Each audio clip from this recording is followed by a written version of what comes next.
The 1970s gave us some of the most powerful, daring, and downright controversial songs in rock and pop history. Have to find a passage back to the place I was before. Songs that didn't just climb the charts, they rattled living rooms across America, shocked church groups, made politicians furious, and had parents convinced the youth were heading straight for trouble. And one is a-crawling, one's on the way.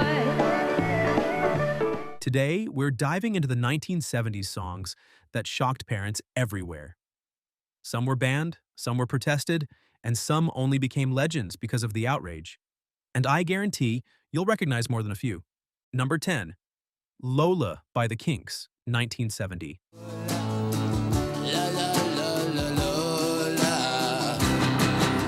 We kick off our list with a cheeky track that had parents scratching their heads. Lola sounded like just another fun rock song until listeners caught the twist. The story was about a romantic encounter with someone who walked like a woman but talked like a man.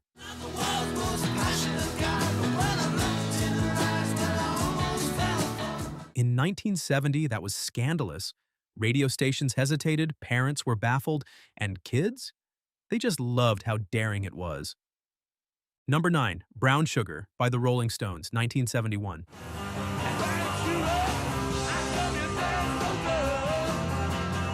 At number 9, the Stones weren't just stirring the pot, they dumped the whole spice rack in. Brown Sugar was a massive hit, but listen closely. It referenced slavery, interracial relationships, and drugs.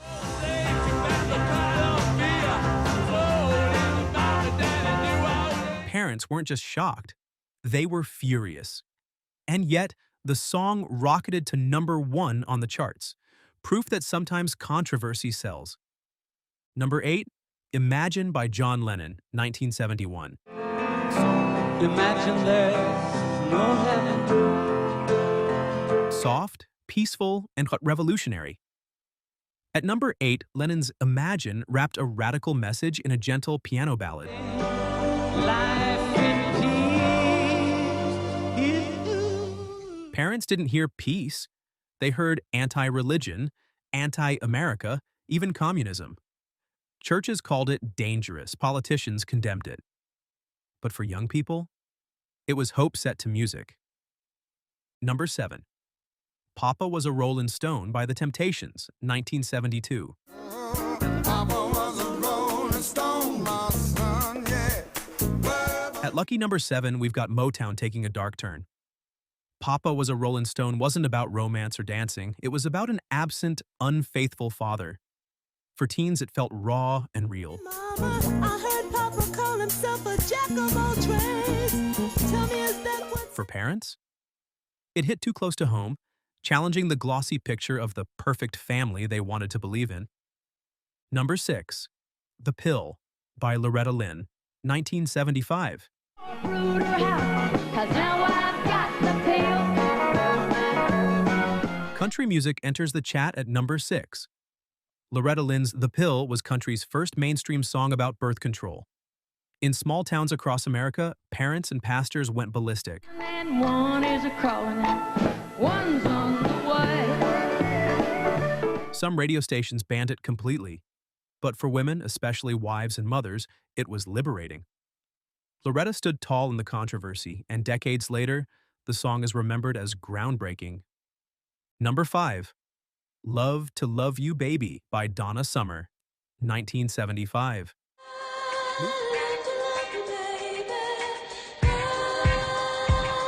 Moving into the top 5, disco gets steamy. Donna Summer's Love to Love You Baby wasn't shocking for its words, it was shocking for its sounds. The moans and sighs made parents gasp. Radio DJs blushed just trying to introduce it.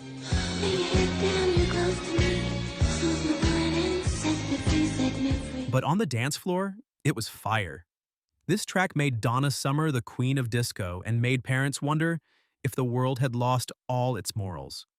Number 4, Hotel California by the Eagles, 1976.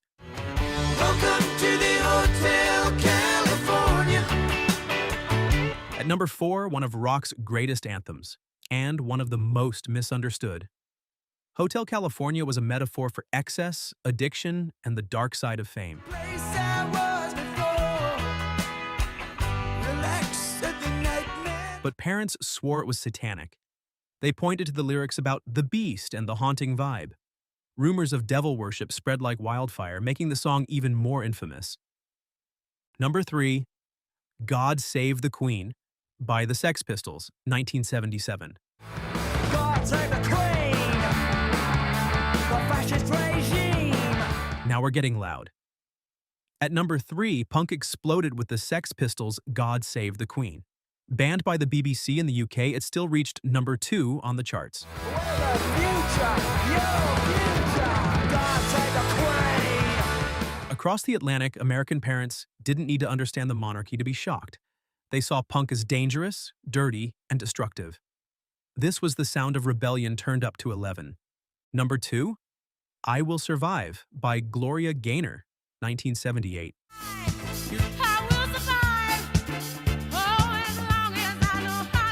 Here's the twist. At number 2, we've got a song that feels tame today, but rattled some cages back then. Gloria Gaynor's I Will Survive wasn't about shock lyrics, it was about attitude. A woman boldly singing about independence, strength, and walking away from a man.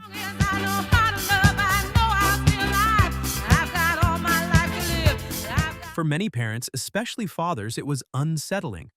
For young women, it was a battle cry. Number 1, Cop Killer of the 70s? No, it was White Riot by The Clash, 1977.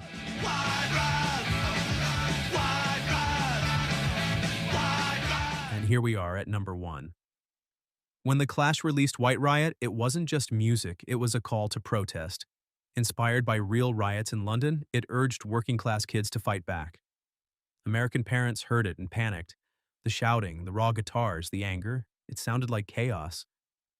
Conservative groups accused punk of trying to start revolutions. While we walk the street, the chicken even tired. This was the peak of 1970s music scaring the establishment, and exactly why teens loved it.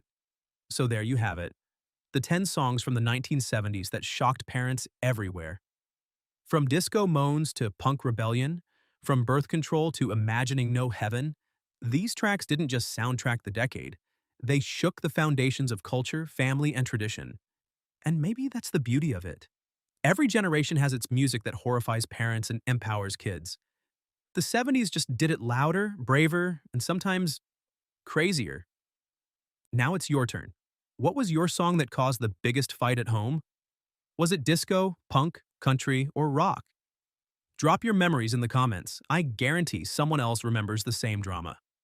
And if you enjoyed this countdown, hit that subscribe button. We've got more stories, scandals, and forgotten legends of rock history coming your way. Because the music may have aged, but the rebellion? That never dies.